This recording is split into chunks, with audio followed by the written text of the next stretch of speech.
All right. Well, welcome, Ambassador Sheffer, to our work on the United Nations Convention on the Law of the Sea and why it should be ratified. We've had a lot of, interesting research come up in this presentation, and we're excited to share our findings with you. And so now we're, happy to provide the justifications behind why now is the time to pursue ratification with Congress. So, just to give you an idea of this, as you know, the United Nations Convention on the Law of the Sea is basically an international compact that goes after two kind of core principles. One is ensuring the openness and open access to the wider oceans. And two is to help kind of determine sovereignty of territorial oceans for individual states and how their territories expand from a naval, economic, and governmental perspective. As we continue to push forward into a new age of multipolar geopolitics, it becomes more and more crucial to be able to examine this convention and the benefits that it has for not only the international community, but for the US government in particular in its dealing with other states. We believe that the United Nations Convention on the Law of the Sea serves as the framework for the US to evolve not only its global influence, but its global reach into more specific regions of the globe and really, grow its soft power and sub-regional influence with rising and emerging powers.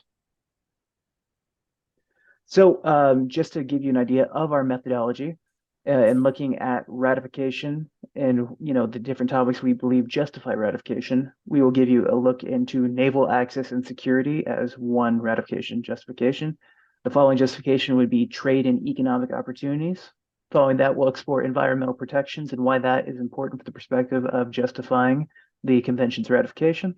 And then following that, we'll provide a congressional overview, sort of a pseudo war games look at, how playing the dynamics of Congress can lead to ratification.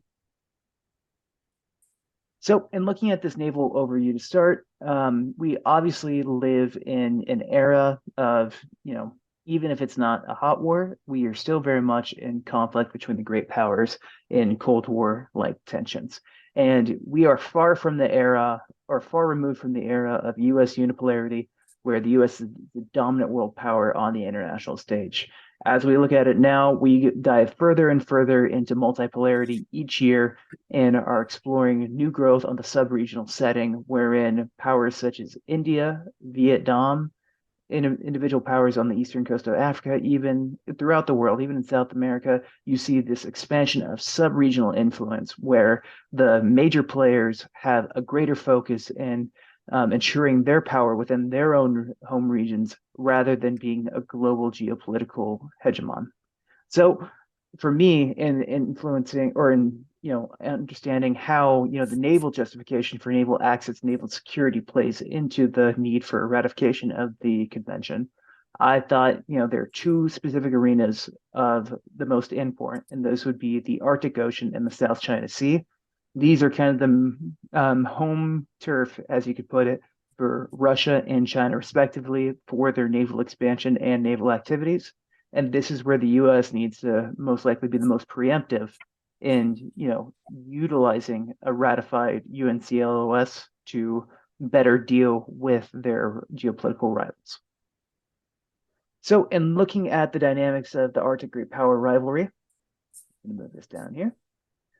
One thing that we can note is that the 2022 invasion of Ukraine solidifies Russia's status as a rogue antagonistic state within the global community. They're very much in it for their own security interests and their own, hegemonic power expansion interests.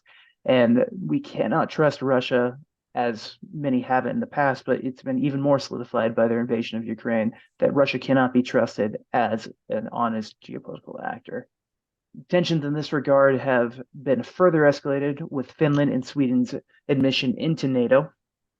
And then from there, and moving on from a state versus state outlook and looking at Russia from a naval outlook, Russia has greatly expanded its Arctic military and naval presence with 475 facilities built between 2014 and 2019.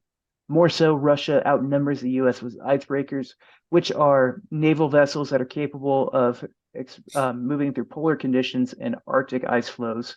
And they outnumber us 40 to 1 with a specific note of that's a 40 to 1 icebreaker presence where these icebreakers have significant military capabilities and even ICBM capabilities as well.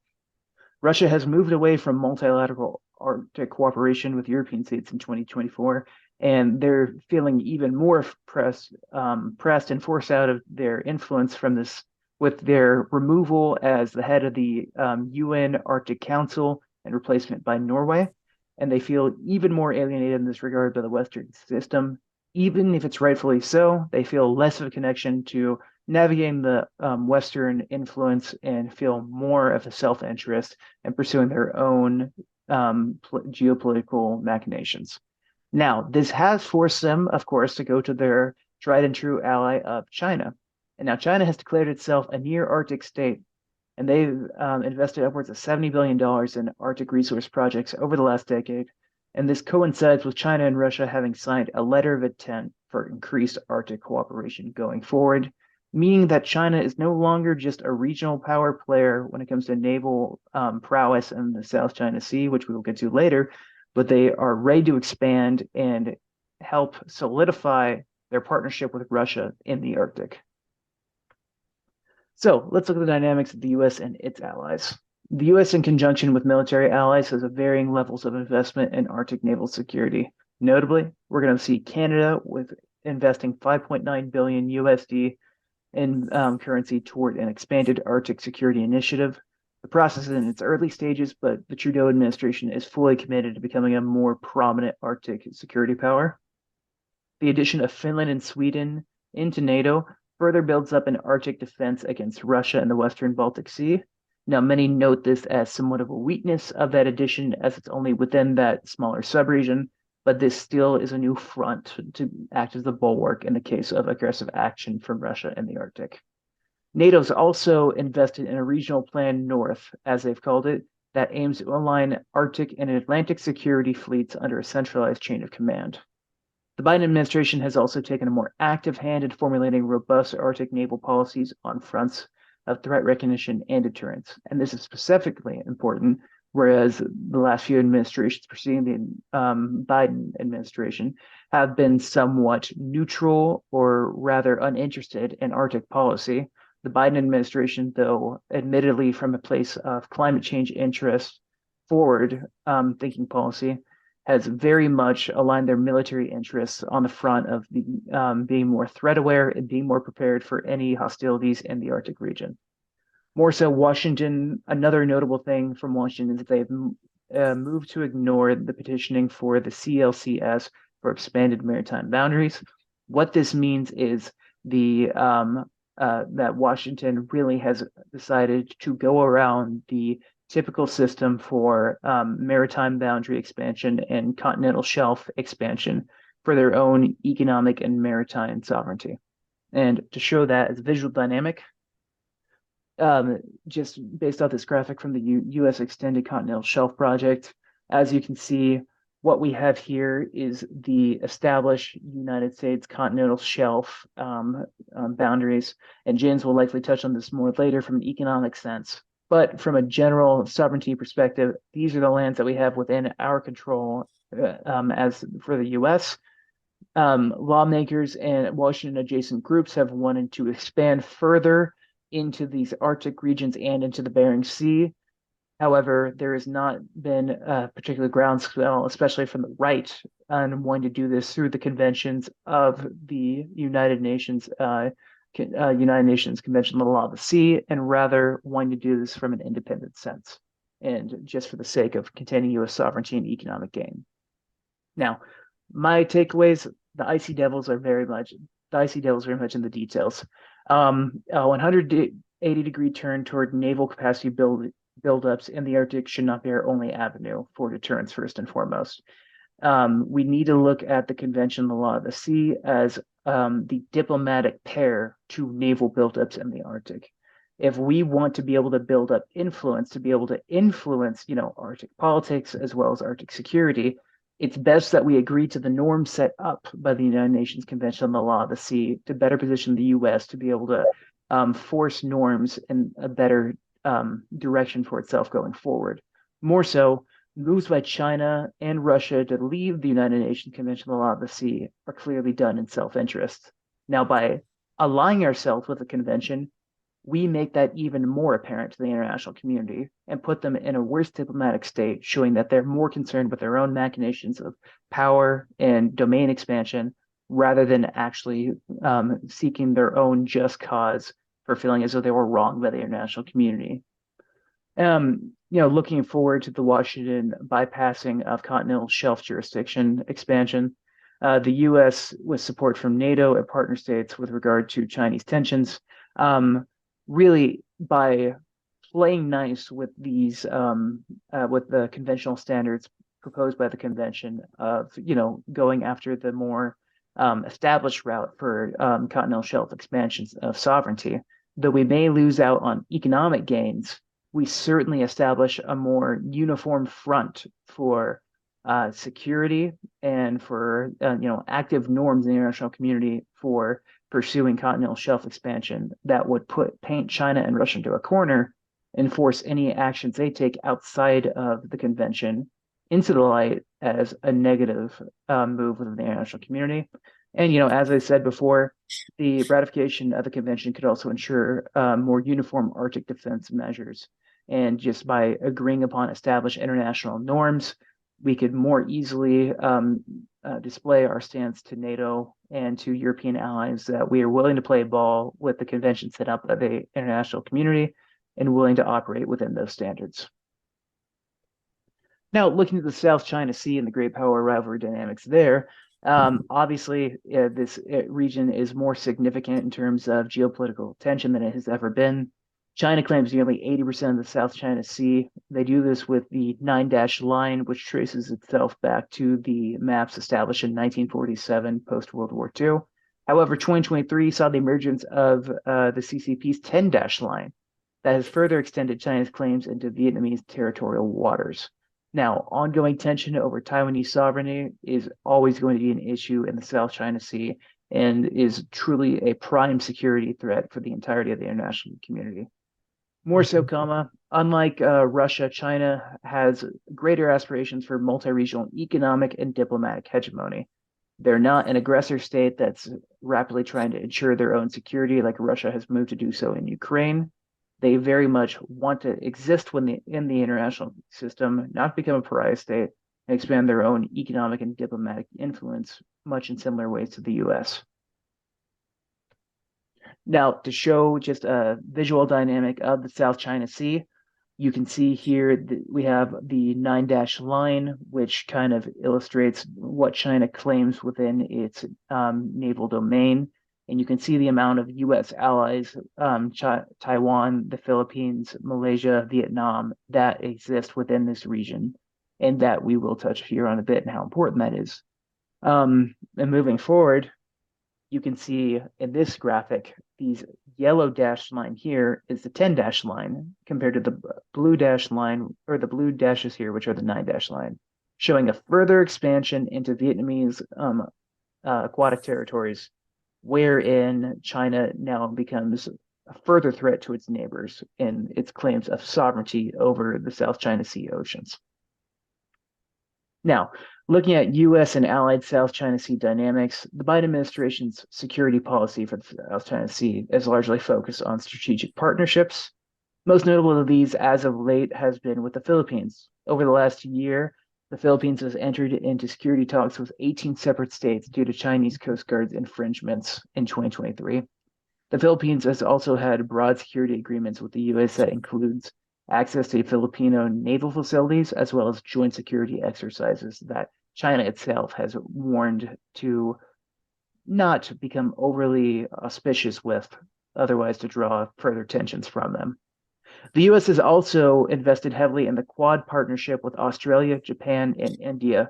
This partnership stretches back to the mid to early 2000s, but has seen a resurgence as of 2017 with the ramp up of Chinese influence. These essentially can be viewed as kind of the great powers of the Pacific. And this is where our strongest allies from an economic and a security sense lie between these three states, especially with the rise of India, which we were trying to usher up as a significant security partner. We can view this as an aligned front against Chinese expansion in the South China Sea and throughout Asia, and they are certainly an important alliance. Moving on, we can also look at this from a macro regional perspective, that there's also ASEAN for China to contend with. The Association of Southeast Asian Nations is a significant part of the region, and they definitely are kind of growing in their sense as a group comparable to that of the EU. The ASEAN ministers publicly spoke out against aggressive Chinese naval actions toward the end of 2023. ASEAN has also, and it's important to note that ASEAN has, I'm just moving this up here for clarity, has 5 notable members affected by the 10 national line expansion: Indonesia, Brunei, Vietnam, Malaysia, and of course, as mentioned, the Philippines. So, what are our takeaways here? The United Nations Convention on the Law of the Sea's ratification will provide a stronger normative basis when backed by the US. We would see that, and this was specifically evidenced in the Philippines 2016 victory over China in The Hague. It was interpreted by The Hague that the expansion of China onto islands, quote unquote, is not particularly an island movement. In reality, they determined that Chinese expansion was onto more rocky surfaces. And by the US signing on and ratifying the convention, we would be able to further interpret these norms or help push normative interpretations into a way that benefits the security of the international community and prevents aggressor states such as China from being able to expand their influence and impact the sovereignty of nations in Southeast Asia. This also creates a common ground for partnership building between the US, ASEAN, and the Pacific Quad states. All coastal states have been ratified the Association of Southeast Asian Nations have ratified the United Nations Convention on the Law of the Sea.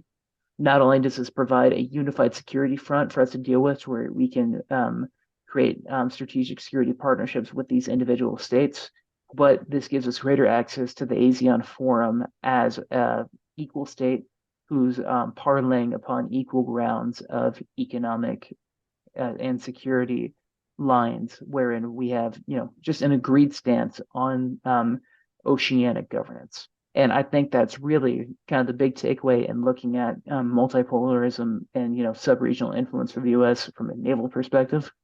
If we want to expand that influence, it's especially important to, create that shared sense of multilateral cooperation and involvement across the lines of the convention.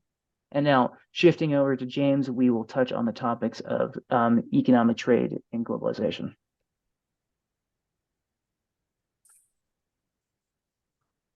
Thank you, Isaiah. Excellent presentation, great research. Ambassador Schepper, fellow classmates, I think what you've heard from Isaiah and now what I'll present to you will show the linkage between what Isaiah covered as it relates to UNCLOS, naval access and security, and how there is that intersection, that interrelationship between naval access, security, the economy, and global trade. So my portion of our presentation and of our research will cover the economic and global trade aspects of UNCLOS and the justification for ratification by the United States. The next slide, please. So this is my outline of my presentation. I'll provide a brief introduction, talk about the economic impact, the global trade provisions and impact of the UN Convention on the Law of the Sea. We'll talk about the South China Sea and disputes with China, overcoming these disputes, and the next steps and possibility of U.S. signature and ratification of UNCLOS.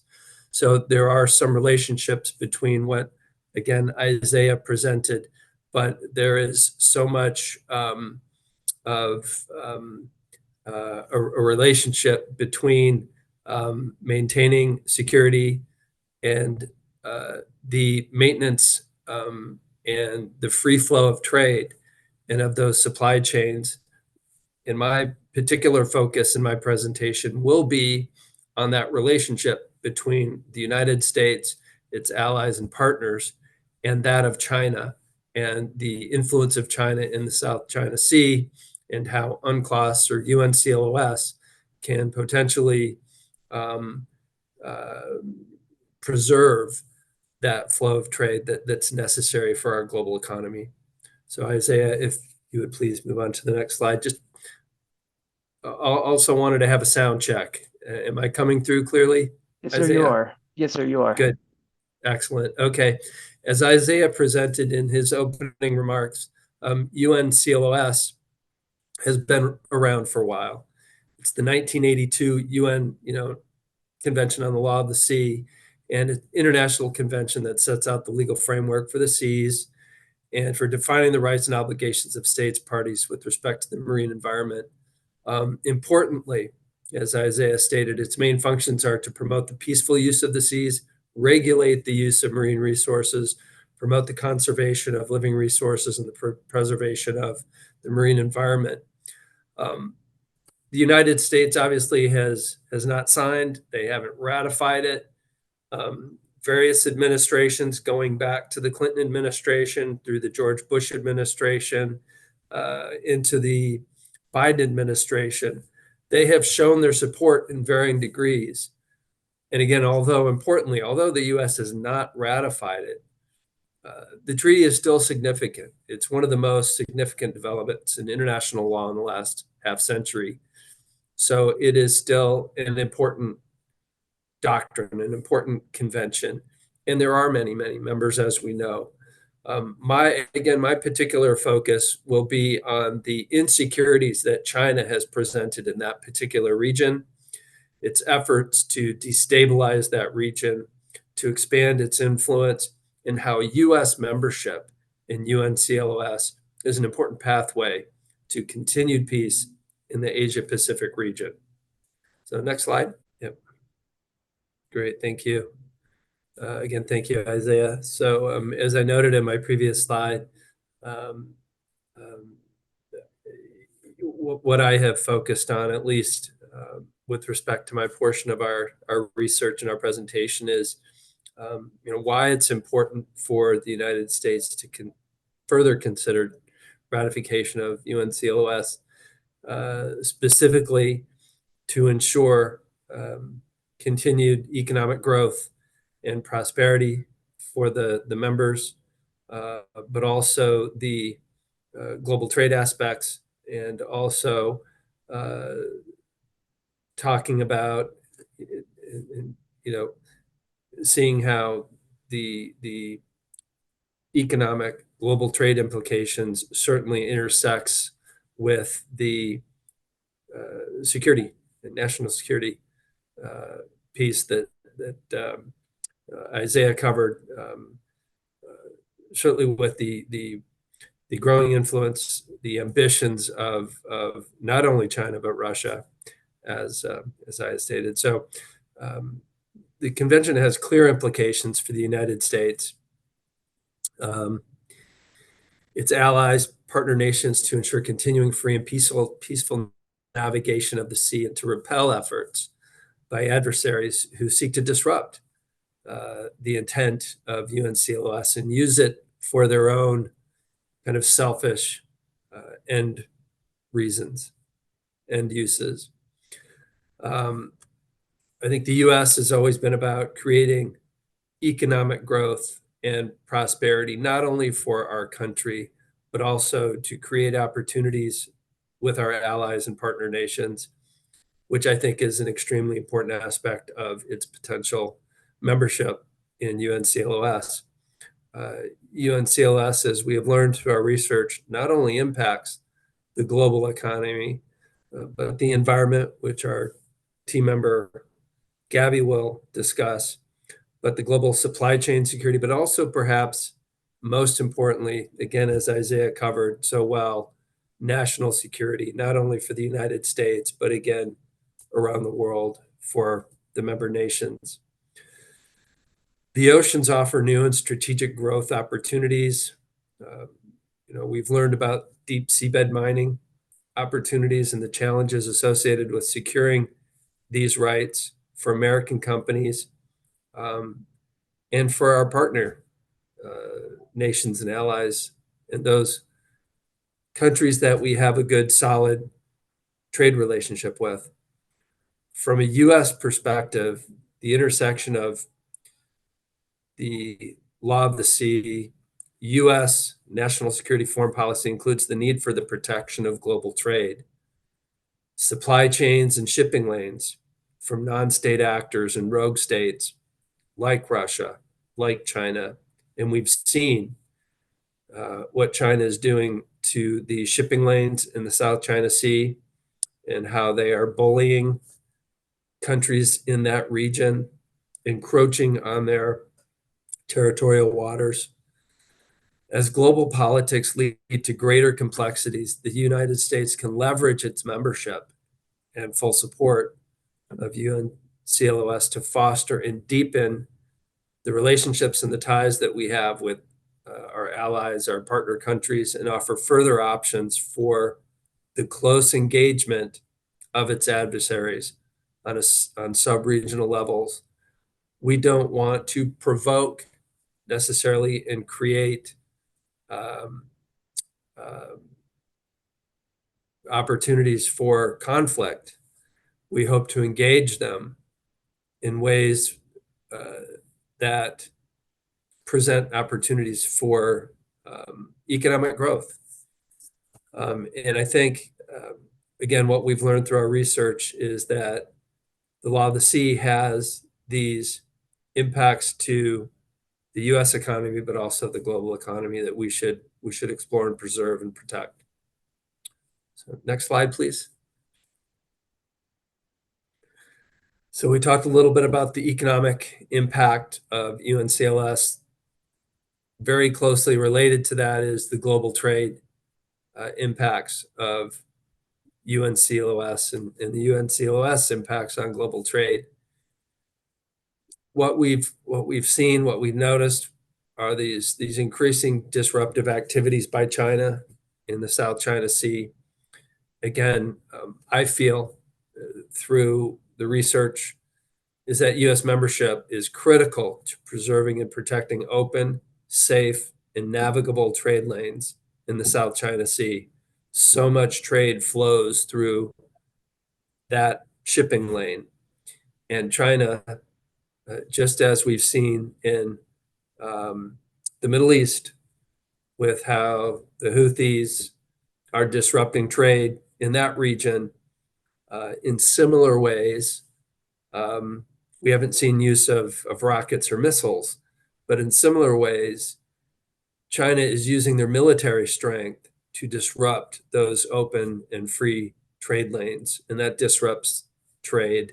It has an impact on the economy, on employment, on trade in general. So through membership in UNCLOS, as well as strengthening U.S. commercial and military ties with U.S. allies and partner countries in the Asia-Pacific region, we as a country can counteract that growing Chinese threat in the region. As Isaiah mentioned previously, ASEAN is an important regional trading bloc, a cooperative trading bloc for which the United States has a positive relationship with. We should continue to strengthen that relationship. It has strategic implications from a trade perspective. Those 10 member nations represent a large portion of trade coming out of that region, two-way trade. We're importing a lot of our products from those countries into the United States. They are also important export markets that the United States should promote. China and ASEAN have been negotiating a code of conduct for parties in the South China Sea since 2002. They haven't made a lot of progress. So we don't believe China, or I don't believe China is coming from an honorable place in terms of their negotiating. Some observers through the research that I conducted indicated that a binding code of how to operate and a code of conduct is unlikely. And they allege that China has prolonged the negotiations to buy time to continue to carry out actions aimed at strengthening its own position in the South China Sea. So we don't believe they have the best interests of either the ASEAN countries, the other countries in the region, nor do they feel as though they should be making things any easier for the United States. And they're using that military might to create that instability in the region. So U.S. membership in UNCLOS can, through that membership, we can leverage that influence to positively impact the economic impacts of the CLOS, as well as preserving those open trade lanes to grow the global trade that our economy depends so much on. So next slide, please.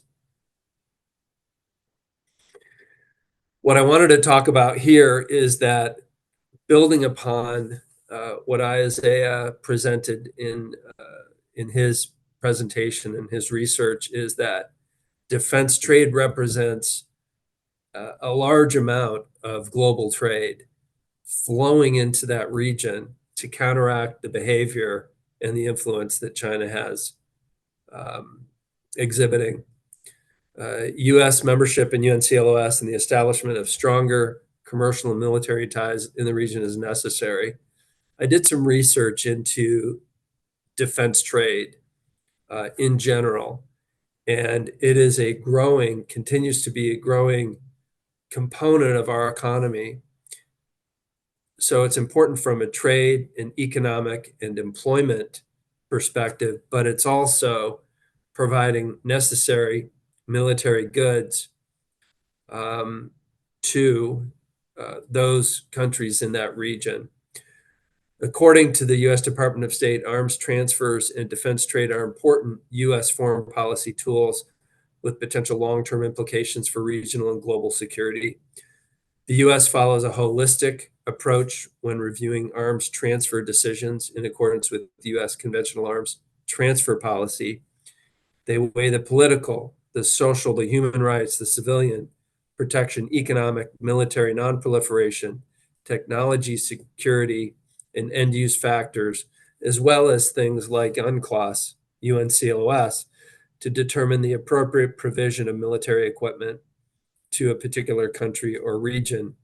And there are two methods to transfer those military goods to our allies through foreign military sales and direct commercial contracts.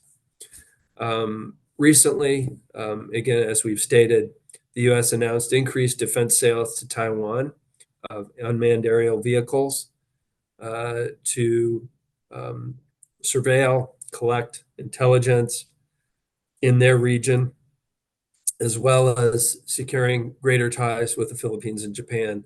So not only is that adding to the security in that region, but it's creating important trade ties and avenues for U.S. business to provide needed military goods to those countries. So again, I think that's very important. I included two tables on subsequent pages. One on the next slide shows arms transfers via foreign military sales. These are government to government transfers. And as you can see, since 2022, there has been a 55, almost 56% increase in arms sales, in military sales via FMS to our foreign allies. Next slide will show the increase in privately contracted direct commercial sales of arms goods. That also shows an increase since 2022. So what we're seeing is that the United States continues to use defense goods as an important economic and global trade aspect of our economy, but also assisting in building the security of our allies and partner countries like Taiwan, the Philippines, Japan, and others, South Korea. So again, arms transfers will continue to be an important aspect of our global trade, of our economy, which I believe through membership in UNCLOS, the U.S. can leverage those aspects. Disputes with China, again, will continue. There are some different interpretations of UNCLS. It kind of underlies the US-China tensions over military operations in and over South China Sea and other waters off China's coast. Isaiah was very detailed in his summary of what those disputes are. And continuing here in my research, the Chinese military has conveyed to our US counterparts that they do not consider the Taiwan Strait to be international waters, the term used by the US. So that's a very fundamental misinterpretation or misunderstanding of what seems to be a very basic term, international waters.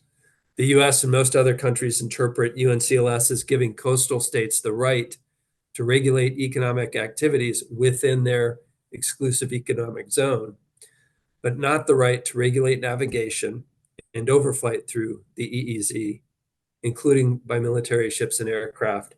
China, Vietnam, and some other countries hold a minority view that UNCLS allows them to regulate both economic activity and foreign military navigation and overflight through their EEZs. China will continue to harass Taiwan. They'll continue to encroach on their territorial waters, and they'll continue to provoke tension. This provides that further reasoning for the importance of U.S. consideration of UNCLOS membership. Next slide, please. So importantly, to ensure the success of UNCLOS and to protect the global supply chain and responsible use of the oceans, the U.S. government seeks to enhance allies and partners' maritime domain awareness in the South China Sea, just as we should in the Arctic zone, given what Russia is doing, what China intends to do or has been doing as well. As Isaiah stated, he talked about the Quad, important security dialogue that has implications for both economic and global trade aspects associated with the UNCLOS. The U.S. continues to maintain its presence, conducting patrols and exercises, showing its influence to counteract again what China has been doing in the region. We've been partnering with Australia, Canada, India, Japan, the Philippines, important parties and partners in that region, important trading partners in that region. So next slide, please.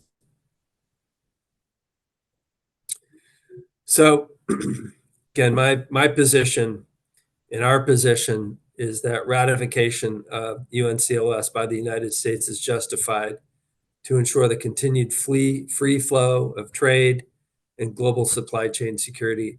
U.S. domestic and multilateral engagement is necessary for the success of UNCLOS. I believe we can leverage our influence if we were to become a full-fledged member.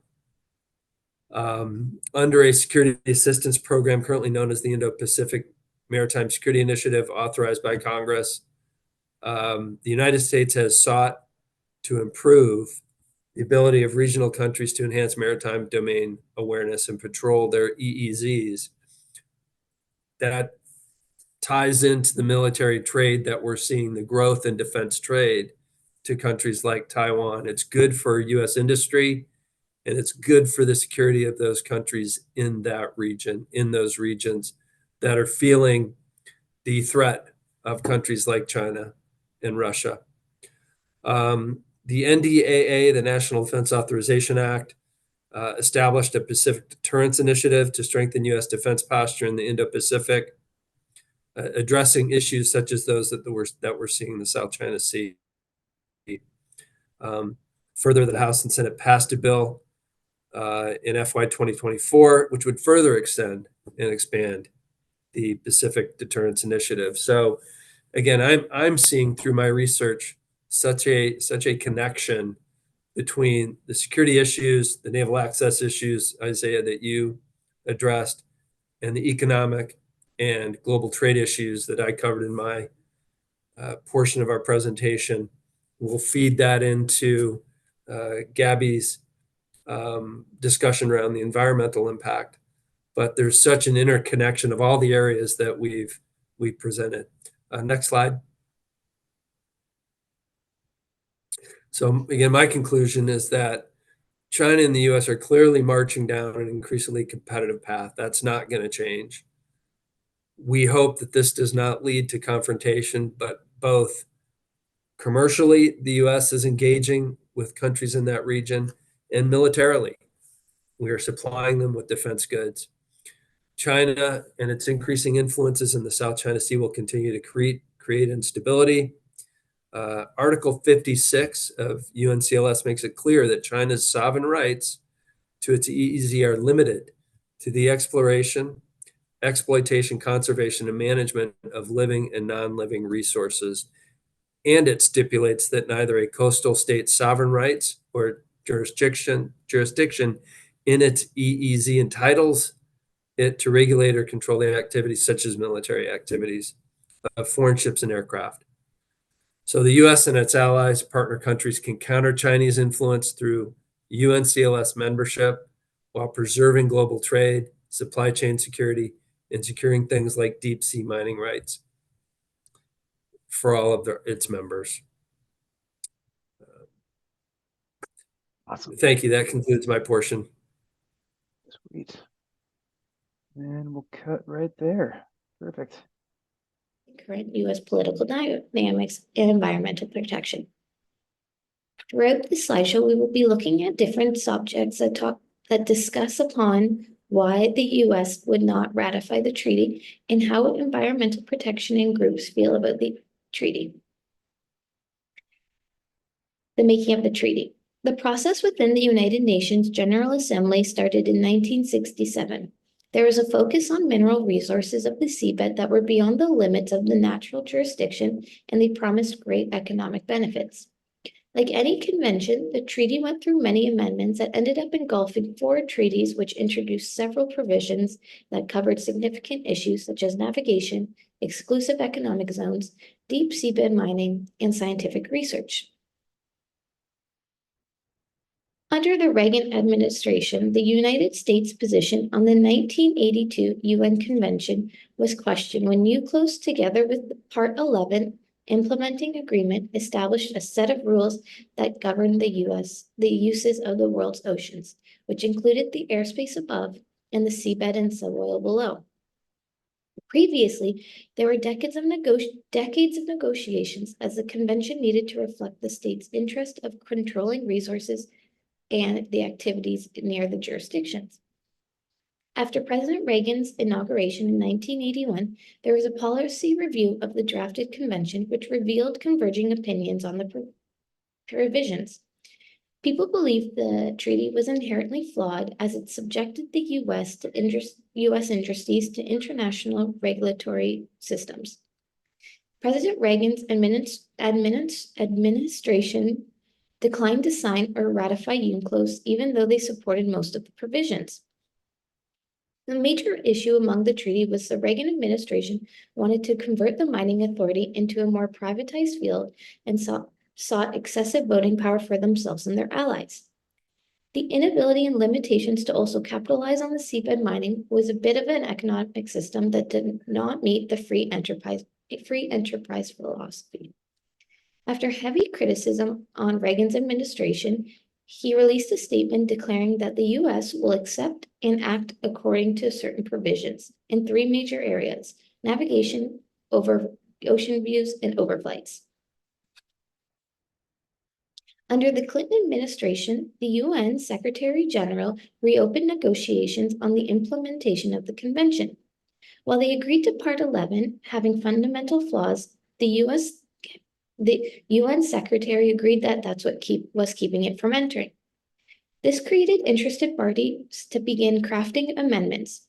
4 years later, the agreement relating to the implementation of Part 11 of UNCLOS was finalized, which allowed another chance to ratify the treaty. After being assured that the concerns the Reagan administration brought up were dealt with, President Bill Clinton signed the treaty in 1994, which helped move it towards ratification. All the parties felt as the joint efforts that unanimously recommended amendments could be transferred to the Senate for ratification. As Republicans seized control of the Senate, flipping the Democratic majority, Senator Jesse Helms assumed the chairman position, and who is a big critic of the United Nations. This created the impossibility of ratification as UNCLOS since Helms was in power, which pushed the treaty off from being signed. However, Clinton pushed policies that purposely aligned with UNCLOS and continued to announce regulations and justifications that worked as UNCLOS. Once Helms retired, the convention was brought forth to legislation again. The president ushered for ratification, and it was sent to the Senate for review. There was acknowledgments on the issues within the treaty and fostered discussion on how to move forward with the treaty. Key Republicans supported overall ratification, and they believed the U.S. could wield more authority in areas such as the coast of Alaska, as Russia proposed that they claimed the Arctic shelf. This would undermine claims forwarded by the U.S., so the treaty was a positive aspect. Paul Kelly, the president of the American Petroleum Institute, represents over 600 companies, including the biggest in natural gas industry, supported the treaty. While the vote was positive, Senate Majority Leader William Frist declined to put the treaty to vote, which pushed back any progress and hopes to join the convention for the next few years. When the Democrats flipped the Senate in 2006, there was hopes for ratification. As Senator Harry Reid and a majority leader and Senator Joseph Biden leading the hearing, the convention was brought to the Senate floor once again. President Bush argued for the Senate to act in favor of the treaty, stating that the treaty would give the United States a seat at the table when the rights that are vital to our interest indebted and interpreted. However, a report was released on the risks of joining and claiming the U.S.'s sea power would be jeopardized. With the vote of 17-4, all the dissenting votes were from Republicans. For most of Obama's first term, the convention was shelved as there's priority tasks in the Middle East and healthcare and prolonged economic recession. Even with the support, not everyone was eager to join, as they believed the convention threatened sovereignty on the nations of the high sea. This created a chain of events and established a large opposition to joining the convention from the Republican Party. With the Senate failed to ratify the convention during President Obama's time, they returned to try during Trump administration, but ultimately failed. This initiated criticism from Obama, who stated that the U.S. cannot respond to China's aggressions without being part of the treaty. Many of the Republicans fear loss of the U.S. sovereignty and feel that the treaty undermines U.S. military and intelligence operation, and is why they continue to oppose the treaty. Now we're going to move on to the environmental protections of the treaty. The environmental protection is essential in combating climate change and restoring the natural wildlife and ecozones of the world. The environmental protection of our oceans and seas should not be overlooked by treaties or the governments. The Convention on the Law of the Sea maintains the law and order of the world's oceans and sea. It also helps to mandate environmental protection of marine life and biodiversity. These provisions are primarily outlined in some parts of the convention and are titled Protection and Preservation of the Marine Environment. While the convention does not necessarily specify or mandate rules and regulations of protected habitats, it provides nations in conserving and managing marine ecosystems. The general obligations of the treaty, such as Articles 192, 194, 207 to 212, all state nations must be responsible for protecting and preserving marine environments, taking measures to prevent pollution, and reduce and control pollution and waste.